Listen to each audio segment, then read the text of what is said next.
El camí cap a l'ascens a la Lliga Femenina Andesa per la Penya comença aquest dissabte 20 d'abril al Multiusos de Cáceres, on visitaran la pista del Arten Enesun al Cáceres.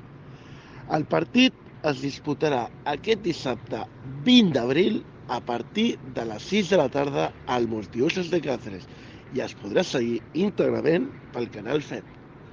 El Cáceres, que va acabar 8è a la Lliga regular, va perdre a la seva pista al Multiusos contra Vantage Towers d'Alcobendas per 51-62 i van acabar 8enes classificades. La Penya, per la seva part, va fer un partit molt rodó contra la Cordada de Paterna per 75-43 i van acabar la Lliga regular a la tercera posició. Les baixes per aquest partit són: per part del Cáceres no sabem si tindran baixes. La Penya presenta les baixes de Marina Vinyoa i la última coneguda com Fatou Pouillet. Moltes gràcies per sentir-nos a Huracà Verd i Negre.